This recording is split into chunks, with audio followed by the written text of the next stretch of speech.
दोस्तों, आज की कहानी है भाभी जी। मैं भी आपसे उम्मीद रखती हूँ। दोस्तों, कहानी शुरू करने से पहले अगर आपने हमारे चैनल को सब्सक्राइब नहीं किया है तो सब्सक्राइब कर लीजिए ताकि आपके पास पहुँचे हर नया वीडियो। प्रिया अभी अभी बैंक से घर आई कि पति ने कहा, अरे प्रिया, तुम्हारी भाभी सुजाता जी का कॉल आया था। वो तुम्हें घर पर बुला रही हैं, शायद कोई मदद के लिए। कैसी मदद? शायद तुम्हारे भैया के कुछ दोस्त लंच पर आ रहे हैं तो खाना बनाने में मदद करने के लिए बुला रही हैं। मैंने कह दिया आती हैं तो भेजता हूँ, चली जाओ। तुमने मुझसे बिना पूछे हाँ क्यों कह दिया? नहीं, मैं नहीं जाऊंगी। सोफा पर बैठते हुए प्रिया ने कहा, अरे मैंने बोल दिया है, चली जाओ ना। वैसे भी तुम्हारा सब काम हो गया है, खाली ही बैठी हो। अरे आप इतना क्यों जिद कर रहे हैं? मैंने कहा ना, मुझे नहीं जाना है। ठीक है, मत जाओ। पर क्या कोई खटपट हो गई? हमेशा तो एक दूसरे के घर आना जाना लगा ही रहता है, फिर अचानक क्या हो गया? कुछ नहीं हुआ और आप चुप रहिए, बोल कमरे में चली गई।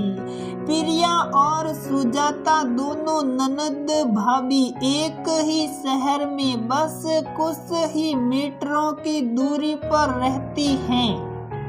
2 साल पहले जब भाई की नौकरी इसी शहर में लगी तब भाई ने बहन के घर के नजदीक ही घर जानबूझकर लिया कि वे एक दूसरे से मिलते रहेंगे, आना जाना रहेगा। और था भी। भाभी भी जब 3 महीने के बच्चे को लेकर यहाँ आई तब प्रिया ने बहुत मदद की। बच्चे को संभालने से लेकर भाभी के हर एक काम में अक्सर मदद करती, उनके घर आती जाती रहती। पर वहीं प्रिया जब भी कोई मदद मांगती भाभी से वो कोई न कोई बहाना बनाकर इनकार कर देती। कई बार प्रिया को लगता भी कि भाभी बहाना बना रही हैं, फिर सोचती नहीं, छोटी बच्ची है, हो सकता है नहीं कर पाती हैं।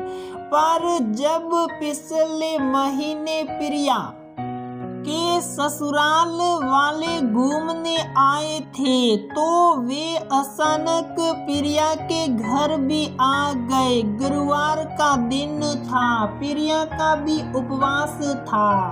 उसने भाभी को कॉल किया कि भाभी, मेरे ससुराल वाले आए हैं, मुझे 2 बार खाना बनाना पड़ेगा।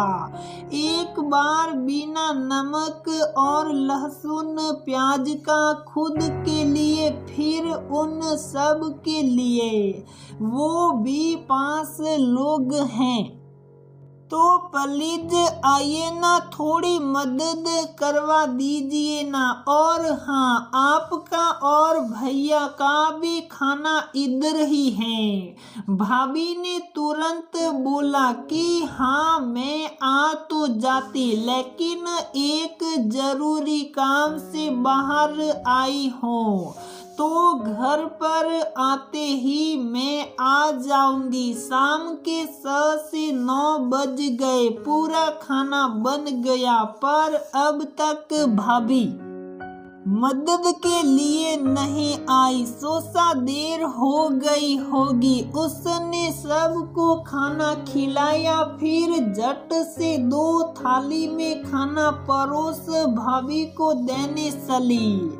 अभी डोरबेल बजाने ही वाली थी कि अंदर से भाभी की आवाज कानों में पड़ी। देखो तो 10 बजने को आ गया, खाने पर बुलाई थी। क्या अब तक उसका खाना नहीं बना? जब समय से खाना नहीं बना सकती तो किसी को बुलाना ही क्यों?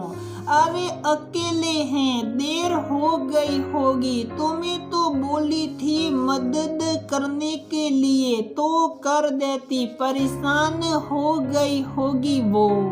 आज प्रिया का उपवास भी था और मेहमान भी थे। क्यों नहीं गई? अच्छा, तो अब मैं उसके घर खाना बनाने जाऊं अपनी छोटी ननद के घर। उसकी बड़ी भाभी हूँ, नौकरानी नहीं। एक बार मदद कर दूंगी तो बार बार बुलाएगी, इसलिए गई ही नहीं।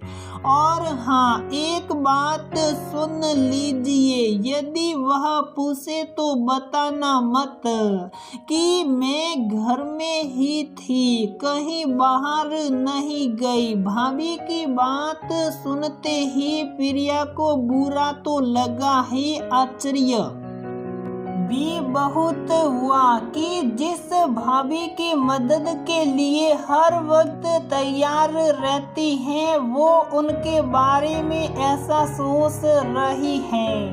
वो कुछ देर वहीं रुकी, फिर डोरबेल बजाई। भाभी, थोड़ी देर हो गई, ये लीजिए, आप दोनों खाना खा लीजिए, मैं चलती हूँ। निकलने लगी कि फिर पूछा, भाभी बाहर से आने में ज्यादा देर हो गई, क्या आप मदद करने तो दूर खाना खाने भी नहीं आए? अरे हाँ, देर हो गई। फिर ये अनु भी बहुत रोने लगी, इसलिए नहीं आ सकी। तभी भाभी आ गई। प्रिया को घर में देखते ही बोली, अरे तुम घर में सो रही हो और मुझे कहाँ की बाहर हो? कितना बहाना बनाया तूने। मैंने कहा था ना थोड़ी मदद करवा देने, क्यों नहीं आई? चलो थोड़ी मदद कर दो ना। अगर तुम्हारा लंच नहीं बना है तो कोई बात नहीं, उधर ही लंच कर लेना, लेकिन चलो। हाथ पकड़कर उठाते हुए भाभी ने कहा, नहीं भाभी, मन नहीं है।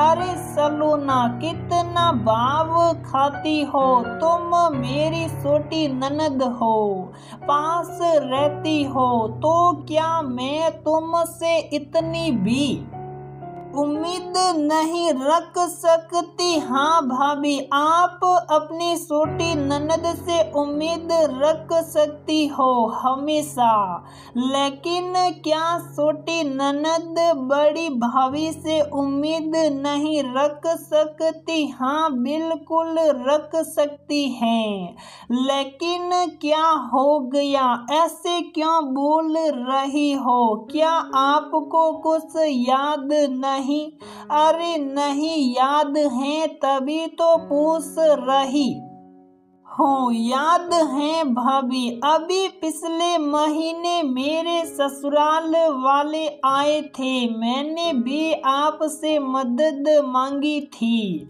तब आपने भी कुछ यूं ही बहाना बनाया था। सुनते ही भाभी एकदम शक पका गई। अरे तुम्हें कोई गलत फहमी हुई है, मैं उस दिन सच में घर में नहीं थी।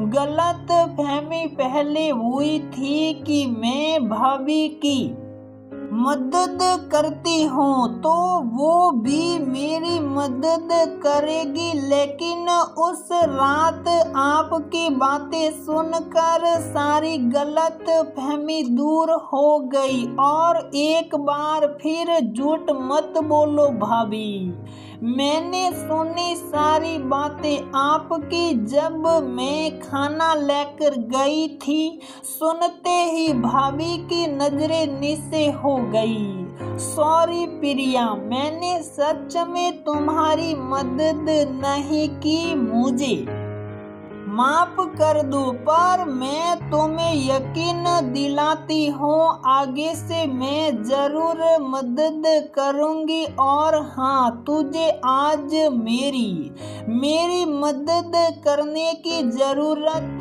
नहीं, मैं अकेले सब कुछ करूँगी ताकि मुझे भी एहसास हो कि जब कोई मदद ना करे तो कितना बुरा लगता है। बोल भाभी निकल गई। अरे रुको भाभी, तुम मेरी भाभी हो, कोई गैर नहीं। मुझे तो बस तुम्हें अपनी गलती का एहसास दिलाना था। फिर तुम्हें एहसास हो गया तो चलो, मैं तुम्हारी मदद करूंगी। भाभी ने प्रिया को थैंक यू कहा, दोनों निकल पड़ी।